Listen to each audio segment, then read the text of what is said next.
নমস্কার।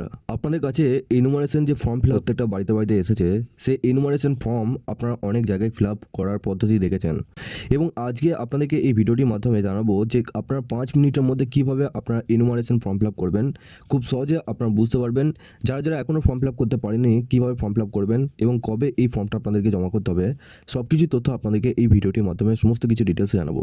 আপনারা অবশ্যই শেষ পর্যন্ত ভিডিওটিকে দেখবেন এবং আপনি যদি আমাদের এই চ্যানেলে নতুন হয়ে থাকেন, চ্যানেলটিকে অবশ্যই সাবস্ক্রাইব করে বেল নোটিফিকেশনটা অল করে দিবেন। তো চলুন ভিডিওটি শুরু করা যাক। দেখুন, আপনাদের প্রত্যেকের বাড়িতে আপনাদের এরকম কিন্তু একটা ফর্ম এসেছে। সবার প্রথম ওপরে দেখুন আপনাদের বিএলও নেম থাকবে, তারপর তার কন্ট্যাক্ট নাম্বার থাকবে এবং এখানে দেখুন আপনাদের 3টে ছক রয়েছে, যেখানে সবার প্রথম আপনার নাম, আপনার এপি কার্ড নাম্বার, আপনার ঠিকানা, সমস্ত কিছু ডিটেলস থাকবে। তার পাশে আপনাদের কর্মীর সংখ্যা এবং আপনাদের অংশ নম্বর, আপনাদের পুরো ঠিকানা, যেখানে আপনি বুথ লেভেলে আপনার যেটা ভোট দেন সেই বুথের ঠিকানা এবং পাশে একটি কিউআর কোড এবং আপনাদের একটি পার্সোনাল ছবি এখানে কিন্তু চেটানো থাকবে। আর তার পাশে সাম্প্রতিক ফটো ছাড়ুন। এখানে আপনাদের যে নতুন আপনাদের ফটোগ্রাফি রয়েছে, পাসপোর্ট সাইজের ফটো রয়েছে, সেই পাসপোর্ট সাইজের ফটো এখানে কিন্তু আপনাদের চেটাতে হবে।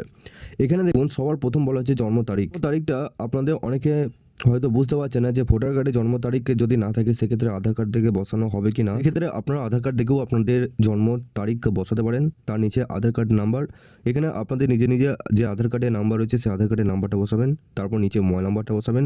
একটা মোবাইল নাম্বার দিয়ে আপনার 5-6টা পরিবারের ফর্ম ফিল আপ করতে পারবেন। তার নিচে দেখুন পিতা বা অভিভাবকের নাম, আপনার পিতা বা অভিভাবকের নাম কি আছে। ছেলেদের ক্ষেত্রে আপনাদের পিতার নাম লিখবেন আর মহিলাদের ক্ষেত্রে তার নিজের বাবার নামটা কিন্তু এখানে লিখতে হবে। পিতার এপি কার্ড নাম্বার ঠিক ওইভাবেই পিতার ভোটার কার্ডের নাম্বারটা বসাবেন এবং মহিলাদের ক্ষেত্রে বাবার ভোটার কার্ডের নাম্বারটা এখানে বসাতে হবে। মায়ের নাম কি আছে, মায়ের নামটা বসাবেন। মহিলাদের ক্ষেত্রে নিজের মায়ের নাম কি আছে সেটা এখানে বসাবেন। মায়ের এপি কার্ড নাম্বার অর্থাৎ ভোটার কার্ড নাম্বার বসাবেন। যদি আপনার বিয়ে হয়ে থাকে সেক্ষেত্রে যদি মহিলাদের ক্ষেত্রে এখানে স্বামীর নাম বসাবেন, ছেলেদের ক্ষেত্রে এখানে স্ত্রীর নামটা বসাবেন। তারপর ওনার যে এপি কার্ড নাম্বার বা ভোটার কার্ড নাম্বার রয়েছে সেই ভোটার কার্ডের নাম্বারটা এখানে বসাবেন। এরপর নিচে দেখুন আপনাদের দুটো ছক রয়েছে। দুটো ছকের মধ্যে এখানে বলা হয়েছে দেখুন বাঁ দিকে যে ছকটা রয়েছে সর্বশেষ এসআইআর এর নির্বাচক তালিকা থাকা নির্বাচকের বিবরণ, অর্থাৎ আপনাদের লাস্ট এসআইআর হয়েছিল 2002 সালে। 2002 সালের যে ভোটার লিস্ট আপনাদের প্রকাশ করা হয়েছে, কিভাবে আপনাদের লিস্টে ডাউনলোড করা হবে, কিভাবে ডাউনলোড করবেন সেই প্রসেস কিন্তু আমি ভিডিও দিয়ে রেখেছি। আপনারা যদি না পেয়ে থাকেন সেক্ষেত্রে হোয়াটসঅ্যাপ গ্রুপ এবং টেলিগ্রাম গ্রুপের সাথে যুক্ত হয়ে যান, ওখানে সমস্ত ভিডিও কিন্তু দেওয়া রয়েছে। এখানে 2002 সালে যদি আপনার নাম থাকে সেক্ষেত্রে বাঁ দিকে ঘরটা আপনাদেরকে ফিল আপ করতে হবে। যদি আপনার 2002 সালে লিস্টের নাম না থাকে সেক্ষেত্রে এখানে দেখুন ডান দিকে যে বলা হয়েছে আত্মীয় বিবরণ, যার নাম পূর্ববর্তী কলামে সর্বশেষ এসআইআর এর দেয়া হয়েছে, অর্থাৎ 2002 সালে যদি আপনার নাম না থাকে সেক্ষেত্রে আপনার আত্মীয়, বাবা মা বা আপনাদের ঠাকুমার যার আপনার নাম রয়েছে সেই নাম অনুযায়ী আপনারা কিন্তু এই ডান দিকে ঘরটা ফিল আপ করতে পারবেন। তো এখানে দেখো 2002 সালে যাদের নাম আছে সেক্ষেত্রে কী করবেন, আপনারা সবার প্রথম 2002 এর যে লিস্টটা রয়েছে সেই লিস্টটা কিন্তু আপনারা বার করে নেবেন। এরপর সেই লিস্টে এখানে দেখবেন আমি ডান দিকেও দিয়ে রাখবো, এখানে নির্বাচকের নাম, এখানে নির্বাচক, এখানে আপনার যদি নিজস্ব 2002 সালের নাম থাকে সেক্ষেত্রে আপনার নাম বসাবেন। এপি কার্ড নাম্বার, আপনার বর্তমান যে এপি কার্ড নাম্বার রয়েছে 2025 সালে সেই এপি কার্ড নাম্বার থেকে আপনারা ফর্ম ফিল আপ করবেন না। 2002 এর যে এপি কার্ড নাম্বার রয়েছে যদি 2025 এবং 2002 এর সেম থাকে সেক্ষেত্রে বসাতে পারেন। যদি 2002 এর আপনাদের ভোটার কার্ডের নাম্বারটা যদি আলাদা থাকে এবং 2025 ভোটার কার্ড যদি আলাদা থাকে সেক্ষেত্রে 2002 এর যে ভোটার কার্ডের নাম্বার রয়েছে সেই অনুযায়ী আপনাদেরকে লিখতে হবে। এই ফর্মটা বাঁদিকে ফর্মটা পুরোটাই 2002 সালে আপনাদের লিস্ট অনুযায়ী ফর্মটা ফিল আপ হবে।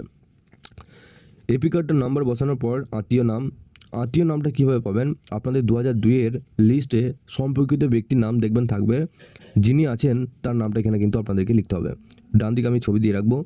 সম্পর্ক, তার সাথে আপনার সম্পর্ক কী রয়েছে। 2002 সালের লিস্টে যদি আপনার নাম থাকে সেক্ষেত্রে সেই ব্যক্তির সাথে, আত্মীয়র সাথে, সম্পর্কিত ব্যক্তির সাথে আপনার সম্পর্ক কী আছে সেটা আপনাদেরকে এখানে লিখতে হবে। জেলা, যখন 2002 সালের লিস্টে আপনাদের এসআর হয়েছিল তখন সেই জেলার নাম কী ছিল। তারপর আপনারা এখানে রাজ্যের নামটা বসাবেন, বিধানসভা ক্ষেত্রের নাম, তারপর বিধানসভা ক্ষেত্রের নাম্বার, এইগুলো কোথাও পাবেন।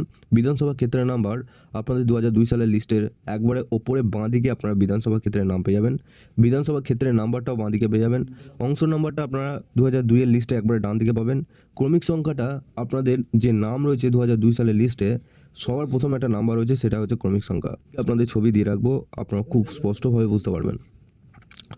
এরপর ডান দিকে দেখুন আত্মীয় বিবরণ, যার পূর্ববর্তী কলামে সর্বশেষ এসআইআর দেওয়া হয়েছে।